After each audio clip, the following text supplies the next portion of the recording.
this. Oh my God, what are you doing? Just adjusting equipment. Bear with us. Grizzly, bear with us. This week on the Dream Crushers podcast, talking. More talking. Talking, networking. Today we're just going to touch on a few things about general kind of business mindset, and this will kind of apply to kind of many different areas. Just kind of a general thing. We're going to talk about not having a scarcity mindset where people can get into, I think, a lot of the time, and it's where you feel like there's not enough work for everybody. So I think that's a natural thought with a lot of people, though. Yeah, I don't even think it's something that you get into. I think it's just... Yeah, it's like the first thing. You have to think yourself out of it, kind of. It's like you feel like there's not enough work or there's not enough ideas out there, and so whatever you're doing or creating, you like try to like hide. It could be anything, though. It could be ideas, it could be business, it could be customers, it could be money, it could be whatever. People do it a lot with customers. It's basically the mindset of thinking if I'm doing it and then somebody else starts doing it, they're going to take away from me, whatever that is. Yeah. Whether it's money or people or employees. Shit, it could be anything. And I think we both believe that it's much better to not have that mindset and know that there's enough out there for all of us. There's billions of people in the world, and whatever you're doing, there's probably quite a bit of clientele, and it would actually be much more beneficial for you to network and build up and work with other people, and you guys grow together and grow the thing that you're working on as a whole, instead of try to cut each other down constantly. You know, a good example, like for us, because we both do it, is like photography.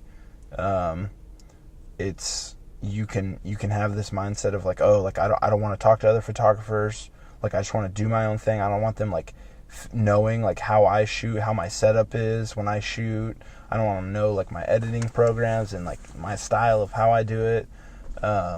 You know, like they're going to take my clients, and like what if they're better at my style? And a lot of it comes from ego and stuff too, you know, self-doubt. Yeah, but I've noticed a ton that if you actually network, work with those people, they may learn some things that you do, but you also learn things from them, because you can always learn in every situation. So if you stay open-minded about it, you can learn from them, they can learn from you, and then the photography as a whole actually gets better instead of everybody kind of doing their own little thing and it kind of staying at this stagnant level because nobody wants to share anything. You know, that's how new things get created, new ideas come out, and it expands and grows. You know, there's plenty of people to take pictures of, there's plenty of mountains to take pictures of. And we just believe it's like so much better to talk to people and grow as a community instead of trying to constantly cut each other down, you know? I feel like people think that way a lot. Let's just go with photography for a minute. That other people are going to take their business because they don't realize they're going to have to be the best they can be at that one thing. Has nothing to do with how many other photographers are out there. If you want to really succeed, I mean, yes, there's a lot of people out there, but I think people are really lazy about stuff. They're like, I want to take pictures, but, you know, I really don't want to do the work to learn how to get better and, you know, better myself or whatever. And then that's never the reason that they can't get anywhere. It's that there's already too many photographers. It's too saturated. And I don't think that's the way to think about it. Yeah. If it's something that like you're like passionate about and you like want to be successful at, like you need to push yourself past those comfort zones, and that's just like a kind of overall mindset that you have to have like with life. You know, it is so much easier just to stay comfortable, stay stagnant, and not try and grow and pursue, because it takes pain, it takes struggle, it takes challenge in order to grow. You don't grow from just doing the same thing and being comfy all the time. You have to be uncomfortable for growth, you know? Every business that's ever succeeded was the best at what they do at the time. If that makes any sense. So you got so many people. I'm kind of one of them. I think I'm getting a lot better, but it's like I want to do these things.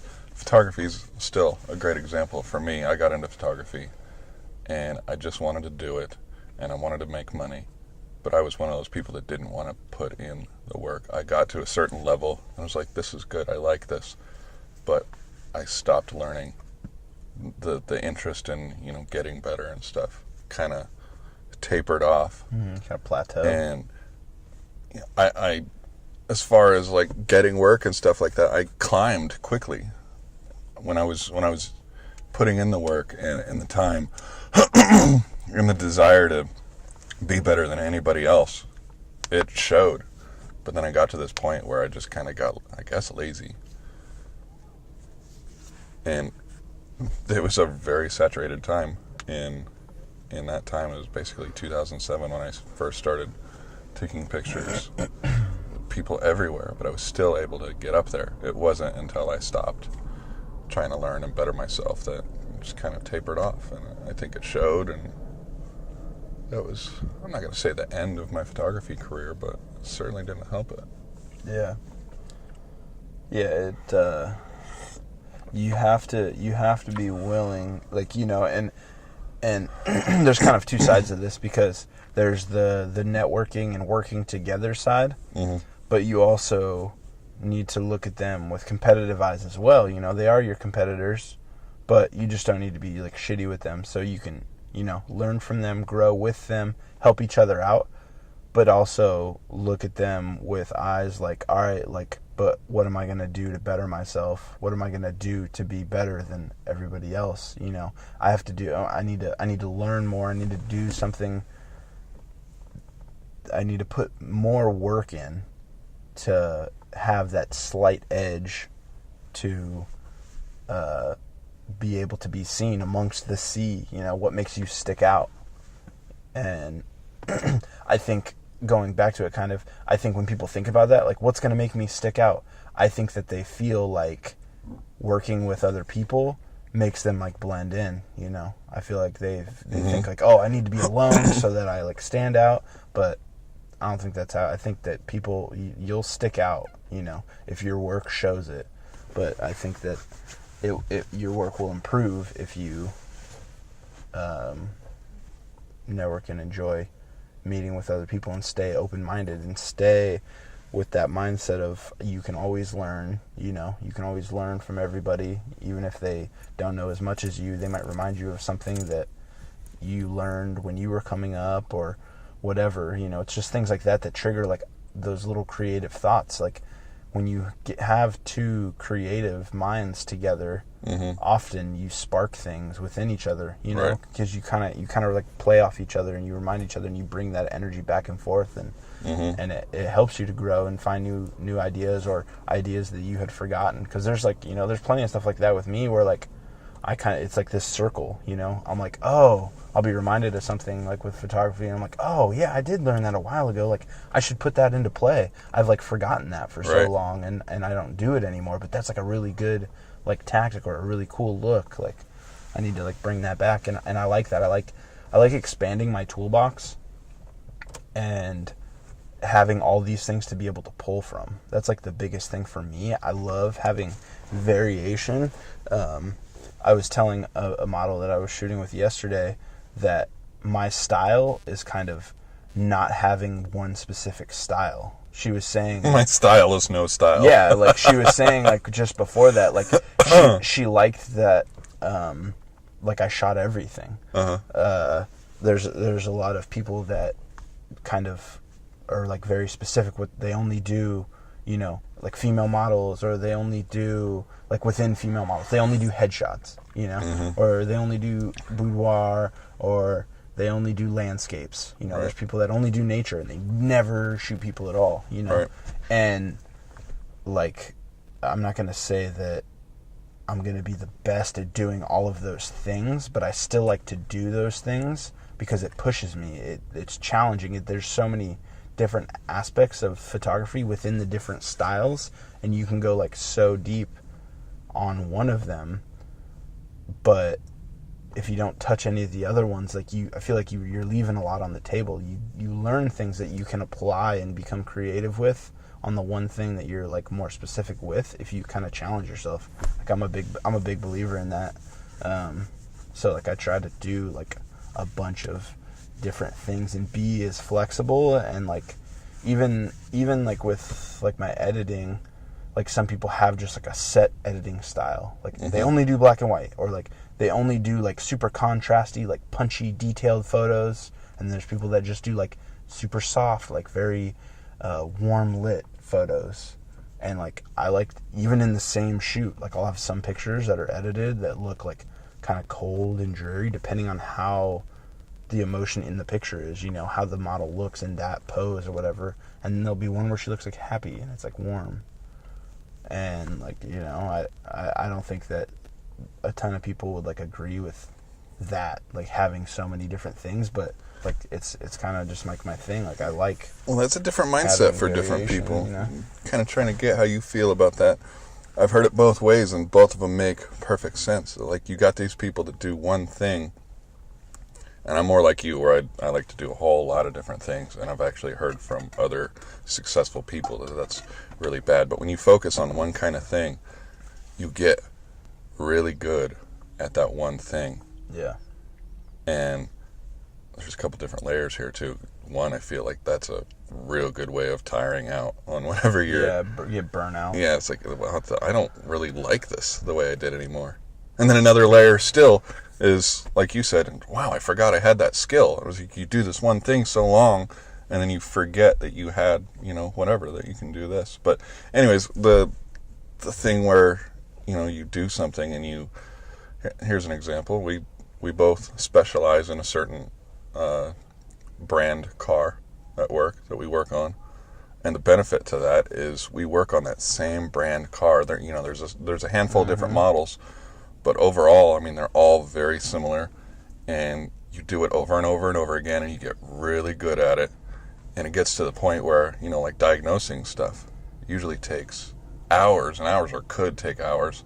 A lot of this stuff is like, oh, I've seen that before. Yep. It's really common. We see that all the time. It's this, and it's something that may have taken, you know, hours for somebody else to figure it out, and you just automatically knew what it was. Yeah.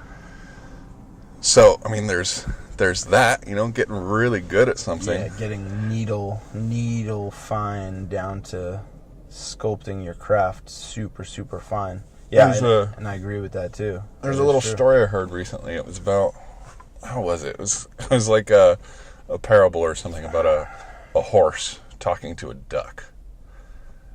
And the duck was like, I can walk on land, and I can swim in water, and I can fly in the sky. What can you do? And the horse is like, I can walk on land. And the duck is like, I'm way better than you. It's like, I can do all this stuff. And the horse is like, yeah, but look at the way you walk. You look like an idiot. And you can barely, it's like, no, I can walk on land, but I can do it gracefully. And it was just like, that's my thing, or whatever. I don't know. I totally lost the punchline on that, sorry. The point was the horse does one thing, but it does it amazing. And then when you branch off to a bunch of different things, your skill kind of tapers off on each individual thing. And that's me. I want to do so many different things. And I guess it's the jack of all trades, master of none thing. Yep. Yeah, I agree with that too. And I think it's just kind of personal preference, you know. I think that there are those guys out there that just do headshots and they're the fucking best at it, you know. They are the best. But like for me personally, like I'm okay with being second best at that, but also being second best at taking fucking badass nature shots, you know. Like I'm not I just don't like to like creatively confine myself, I guess. And I'm willing to sacrifice somewhat of the time put in on each individual thing to get it razor sharp. But with that said, I don't like do it sloppily. Mm-hmm. Like, when I'm doing the one thing, I do it as if that's the only thing in my life. So I approach it. So I may not have the time into it that they do, but my mindset is like super honed on focusing on that one thing. So I do the best to my abilities while I'm doing that, and then I go to the next thing and I do that thing to the best of my abilities. So yeah, it wouldn't be as good as if I did it solely for years and years, just that one thing, but for me, for how it makes me feel and what I like to like put out there, it works for me, you know. Right. And really in the end, you know, it's just about like having fun and enjoying what you're doing and not taking yourself too seriously, you know. Well, they say in business you need to focus as well, and if you're trying to start a business, you're definitely going to have to focus and take yourself very seriously. Yeah. But they say, you know, if you have all these interests and you want to start a business and you want to make it successful, you need to stop. You need to focus on that one thing. Because as it is, that one thing is going to take so much of your time. There's no way you're going to start a photography business and a fabrication business. You need to pick your love right there and give it your all on that one thing, which is a big downfall for me. So how do you feel about that? Because you're very similar to me, where you've got a lot of different loves, and you would like to make money with all of them. But I'm a big believer in crushing rules and saying that I'm going to do whatever the fuck I want to do, and I'm going to figure that shit out. And I agree that there's a lot of people that have a lot of good opinions on it, but I also believe that there's a lot of people with weak-ass minds. And I think that if you have something in your heart that you want to do and you want to go after, even if there's a risk that you fail or there's a risk that it takes you a long time, like, you got to do it. Like, what other option do you have, you know? Like, I'm going to like stop doing one thing that I love because it's not necessarily you know what I mean? Stop doing it. But Yeah, you just but- need to decide. It's Yeah. like, okay, this is where the money is at. I don't know. I just don't like putting confines on myself like that. And like maybe that'll change with the realization that it is impossible. But for right now, like, I'm gonna try it. I'm gonna see what the fuck happens because they're not me. Maybe they tried it and it didn't work, but they're not me. So you don't know how you are compared to them. You know. Perhaps. I think it's important that everybody shoots their own shot. It's good to take advice and learn from people, but sometimes just learning the hard way is the best way.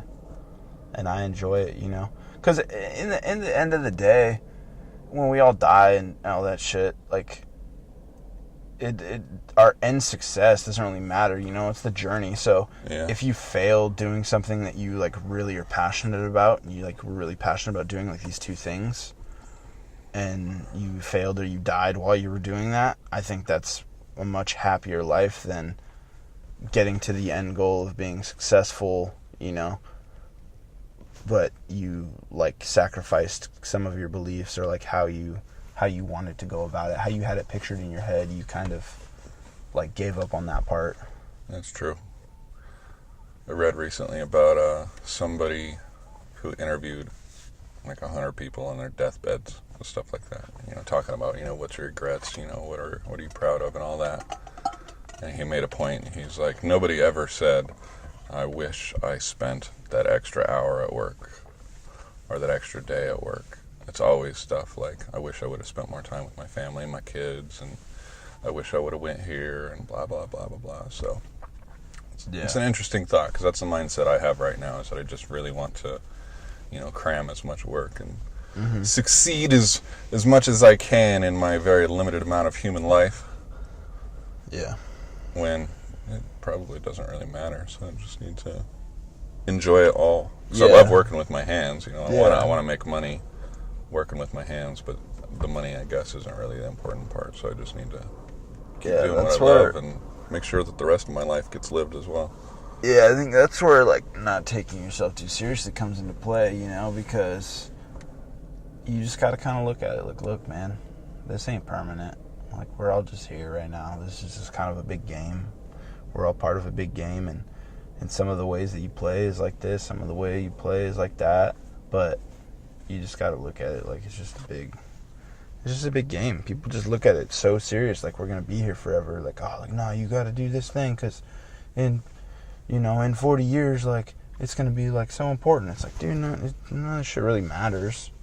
It's just being happy while you're doing it. So for me, like the whole success thing, it's not about like getting to a place. It's about right now. Like I feel better when I'm pushing myself. I feel better when I'm challenging myself. It's the setting the goals and looking forward makes me happy right now. You know, and yeah, like you gotta constantly look at yourself and say, what I'm doing right now, like, is that making me happy now? Or is this something where I'm like, like I'm just so unhappy and miserable? And I'm not talking about like struggle. Like struggle is good. It's good to be uncomfortable, but we're talking about happiness. Like, are you happy with what you're doing and where this is going? Or are you just thinking like, it's just really shitty and I'm unhappy right now, but I won't be one day? Like, no, you gotta fucking fix that shit now. Yeah. You gotta be happy with how you're doing it. Because if you're not happy how you're doing it, you're not going to be happy when you get there, if you ever get there. Whatever that goal is that you set, you know? All that lost time or whatnot. It's kind of got off topic with the whole the networking thing.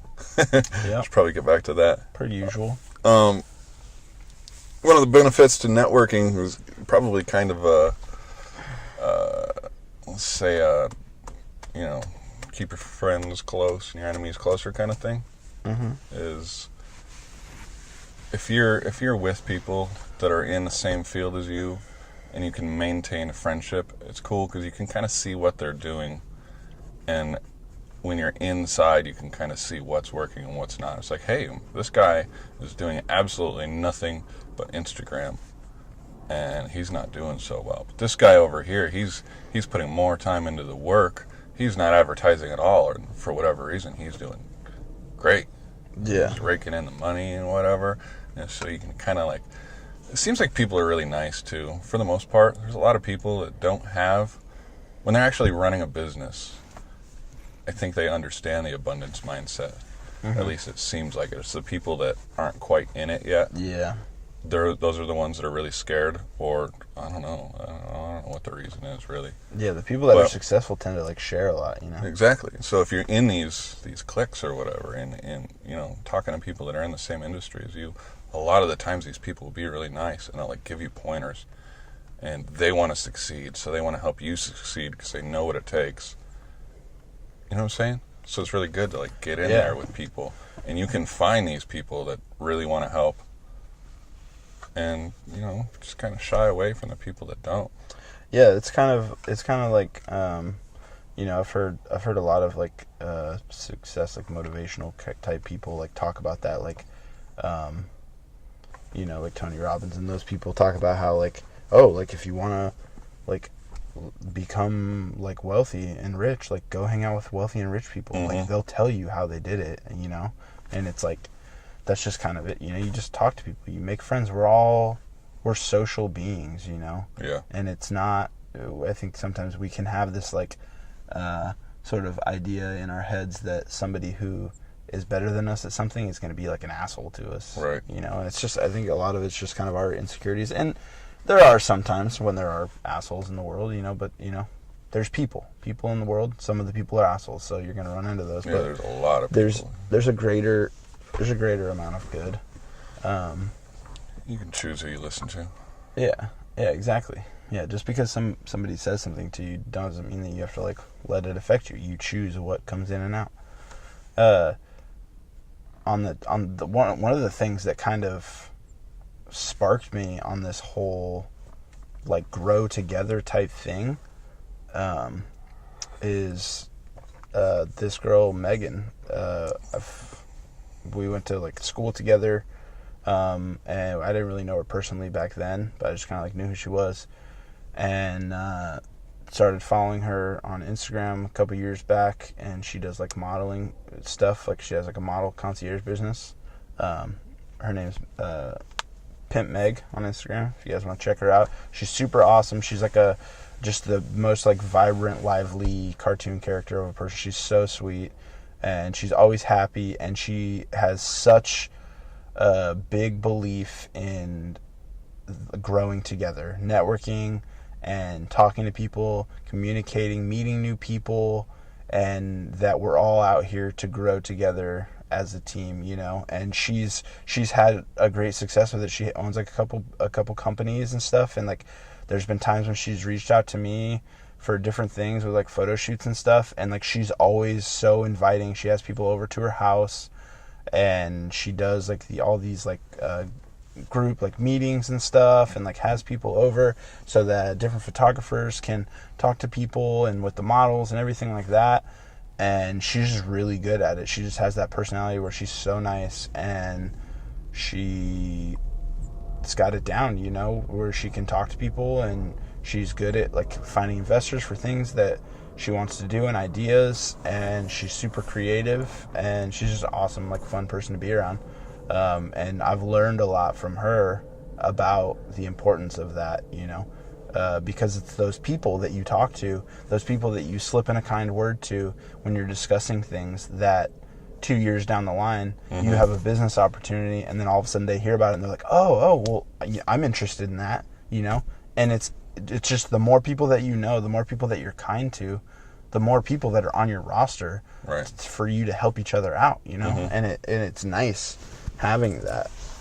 And so Good. Finally, a reward for being nice. yeah, exactly. Yeah, shout out to Megan, Pimp Meg, Pimpmeg. I read this go book for it. recently called Super Connector, or How to Become a Super Connector, or something like that. I wonder if she's read that, because there are people that actually get paid for that.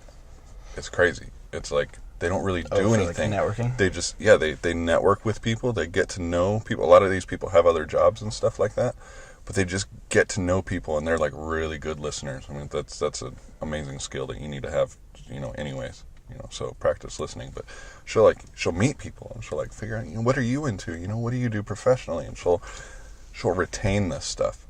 And I'm saying she almost like this is actually her, but I mean like the Super Connector. Yeah. And that's like her only job, is she just listens.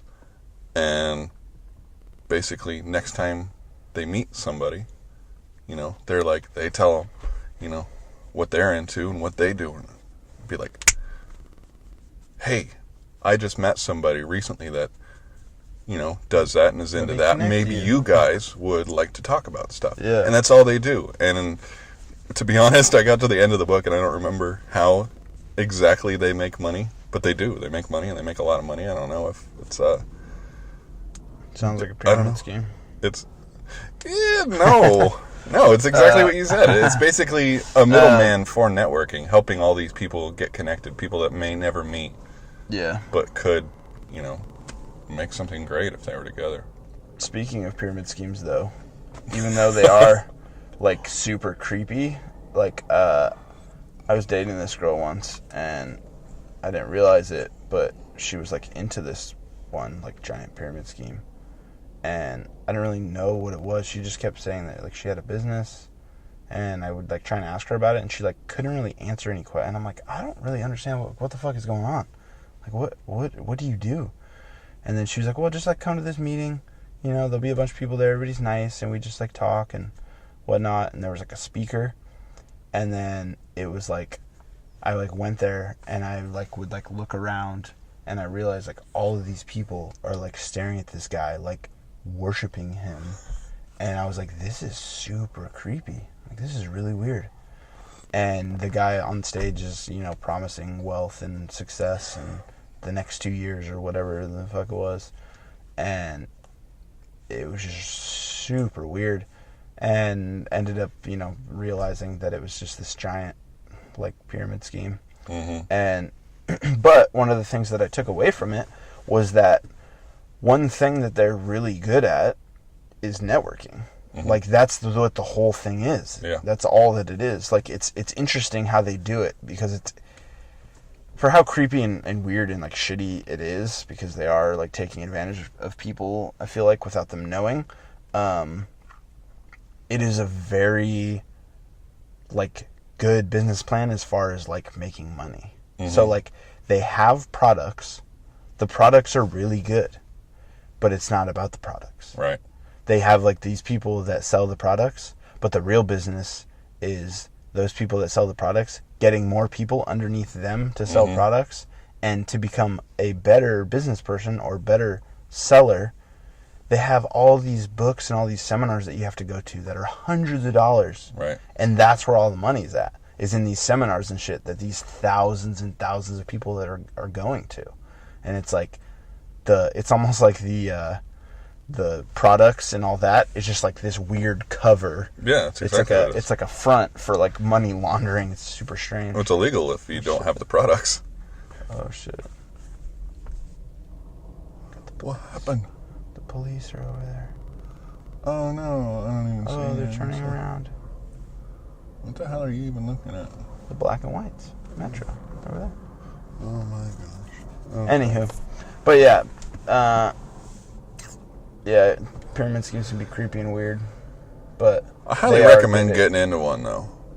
That's bad advice. What? It's a really fascinating experience though, as long as you can As long as not get as long hooked. as you know that it's a bullshit pyramid scheme, because there's Right. people that like they even like they'll like kind of know, and then they go in, and then they start believing it, and they start drinking the fucking Kool-Aid, and they're like, Right.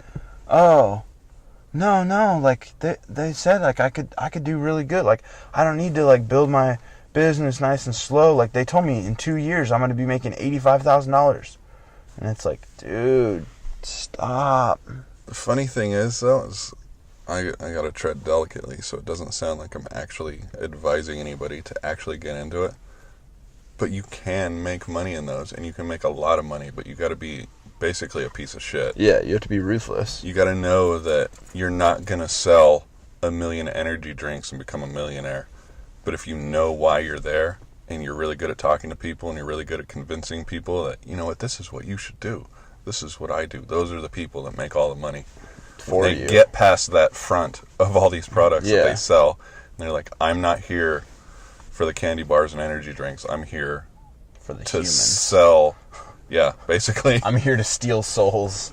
Pretty much. Yeah.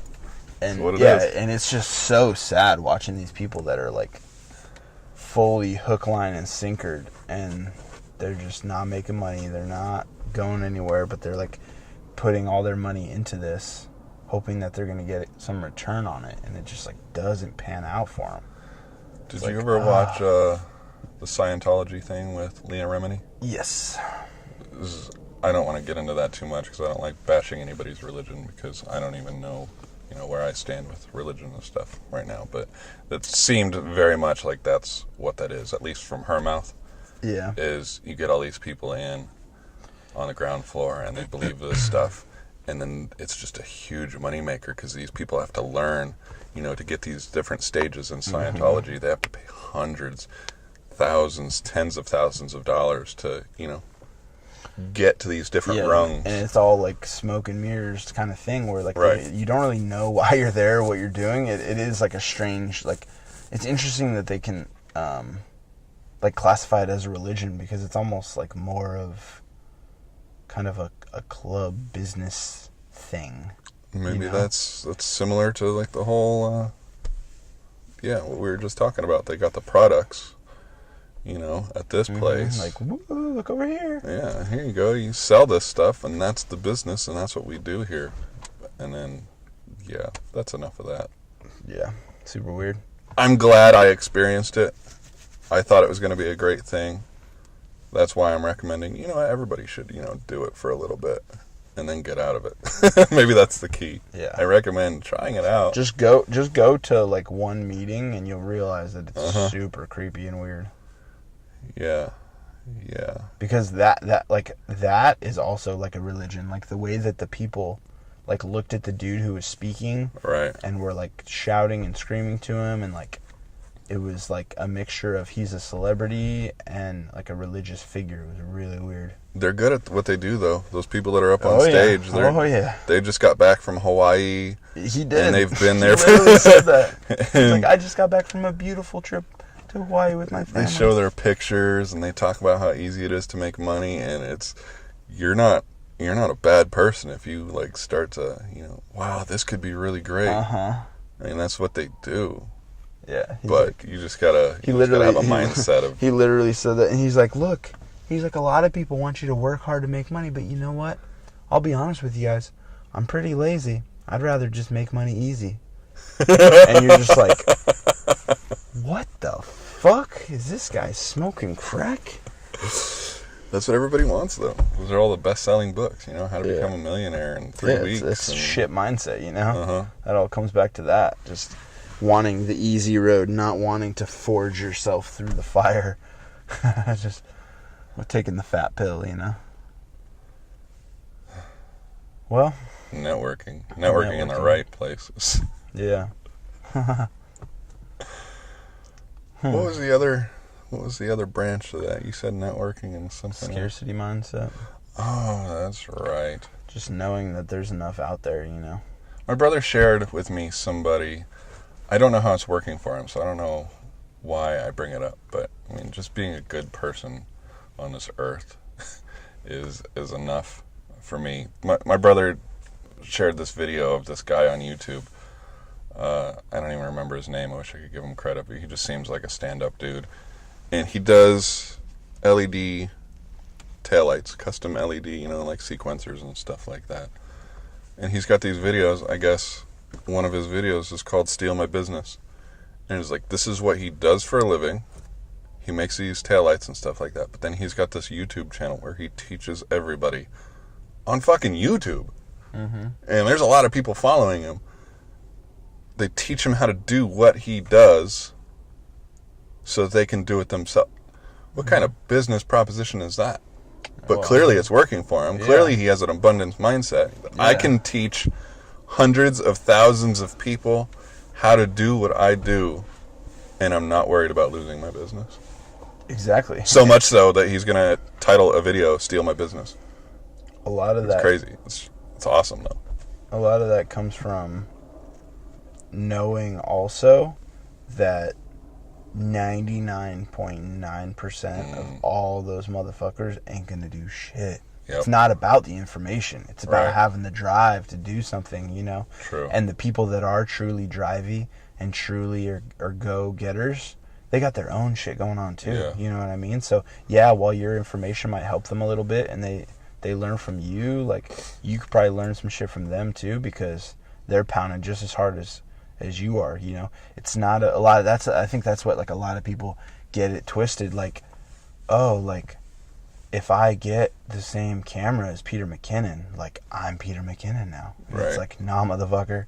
No, that don't grow make the beard first. Yeah, and you get a little cute little ponytail with some gray hairs in it, and you're set. That's you. But not like, yeah, there's the whole entire mindset. There's you behind it. That's what makes it good. That's what makes it personal. And that's where all the creativity comes from. It doesn't matter how you do it. It doesn't matter what equipment you use. It's the way you do it. Mm-hmm. And so you got to know that, like, the way I do it is going to be to the best of my abilities. So if motherfuckers want to steal my business, I don't care how much information they have on it. They're going to have to push harder than me. Mm-hmm. I don't know anybody that's going to be pushing harder than me doing what I love, you know, because people that, the like creepy people that just want to come up fast, they don't have the passion for it. They just want the money side. So they're coming at it wrong. So they're not going to have that passion and drive like you have. It's impossible. You can't. So that's another thing of, like, how you are safe. Your ideas are safe. You know, I hear a lot of people on the internet, on Instagram, Facebook, and whatnot, being, you know, hey, like, you know, I do kind of have my own personal photography style, and I don't really appreciate it when you guys go out and, like, take, like, the same looking pictures that I take. And it's like, dude, all right, first of all, like, you can't claim any kind of style. You just do it how you do it, and if somebody wants to do it that way, like, then they're gonna fucking do it. There's nothing you can do about it in the first place. So people like that clearly don't realize how big the world is, though. Yeah, it's like people aren't necessarily even copying. Yeah, that too. There's only so many styles and so many different ways you can form a picture, and eventually two people that have never met or seen each other's work, they're going to look similar at some point. Yeah. And it's like, you just got to do to the best of your abilities the way you do it, and it'll probably shine through past all that other bullshit. Because whether they do it like that now, like if they're just copying you and they don't have the passion for it, they'll fizzle out. It'll the world takes care of itself in that sense. Like, you just stay with it, do your shit. You were here before them, you're gonna be here after them. Don't worry about it. This one company that I follow, and I've gotten product from them, Hill People Gear. They make outdoor gear backpacks and chest rigs and stuff like that. Great fucking customer service. I ordered a product from them. They sent it out right away. It ended up being a mix-up of like which model it was. So I told him about it.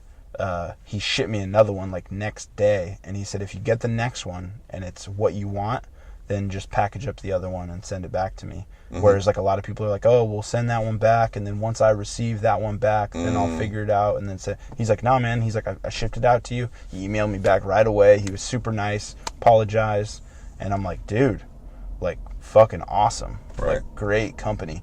But I saw a post that they had made talking about how these other companies had like just straight up ripped off their bags. It was like, big brand companies that were making shit that's produced in China. Right. And they're bringing it over, and it's like a style now, having these chest rig packs, like rappers and shit are wearing them and whatnot. But they just kind of like laughed about it, They're like, look at this shit. Like, this is pretty embarrassing when like this giant company needs to rip off like this little small business, in order to like sell products and all that shit. And like somebody was like, dude, like, doesn't this like piss you off? Like, aren't you gonna like sue them? And he's like, dude, it's out there now. Like, what am I gonna do? Right. It is what it is. I make the best bags made here in America. I know that. They make cheap shit in China that, looks flashy. Like, it is what it is. I know my group of people that I sell to, and they're not gonna buy that shit. So I'm good. Like, I know what I sell is good. So not worried about it. There's a billion people out there. You can't control what they're going to do, and you can only control how you feel about stuff. So dude's got a he's got a stellar mindset. Yeah. It's awesome. Yep. Good-ass business. If anybody needs a backpack or whatever, Hill People Gear, look them up. And look at that. Shout out podcast. I was going to say, you do something good, man. It's gonna spread now. Exactly. Yeah, that's networking. Now this company's going to reach thousands of ears just because of that one thing that they did. Just because of our podcast, thousands of people will hear them now. That's not really what I meant. Oh. But no, I just meant that he took care of one customer, made him happy enough to, to vocalize how happy he was about something. But. Exactly, and I'm sure he does that with all of his customers. So think how, like, that shit just expands like crazy. Quickly about money too, with the whole abundance mindset, because we're running out of time. I recently heard something kind of describing how money works. Is really interesting, because you kind of think that, you see somebody out there, making a lot of money, and people get upset, because they're making all the money. But money doesn't work that way.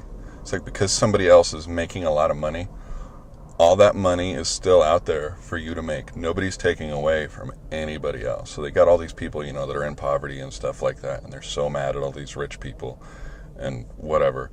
Or even, in smaller circles. My best friend is making a lot of money, and they're just freaking super salty about it. Yeah. But if you think about it, it's like, if you spend a $5 bill on something, whatever, that $5 bill goes in the register, and it's not gone.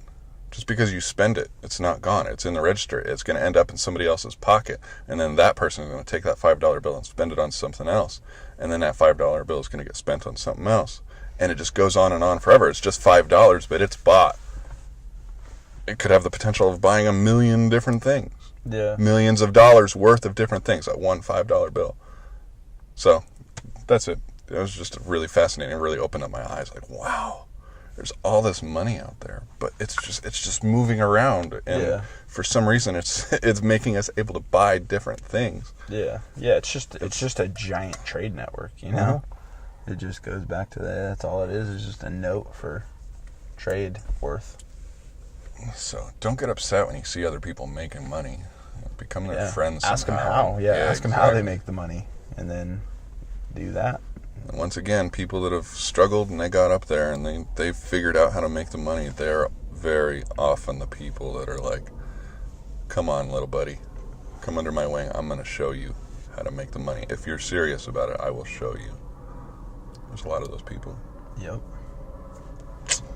Good shit. All right, guys. Well, hope you guys enjoyed that. We would appreciate it if you guys followed us. We're on Instagram, The Dream Crushers. If you liked our videos that go on YouTube, subscribe to them. Or if you're on Anchor or any of the other podcast places, if you subscribe to us, we would appreciate that. We're trying to stay up and put content out, and we want to grow together. That's kind of what this podcast is too. I didn't really think about it until just now, but this podcast is kind of that, just kind of a networking thing. It's we're giving information as we're learning it, and things that we've known from the past, we're sharing that with you guys, not because we're scared that, you know, you guys are going to be more successful, but we want everybody to grow together, make it the whole place better. So the podcast isn't really ideal for YouTube, but I just recently learned that there's a little bell down there. Click on the bell. It will let you know. Now that we're posting these out more regularly, every Monday morning when you wake up, unless you wake up really early, every Monday morning there will be a new one. So if you click the bell, your phone will go ding and let you know a new podcast is there so you can listen to it at work or whatever. So it's cool. Do that. Yeah, we'd appreciate that. Yeah. All right, guys. We'll see you next time.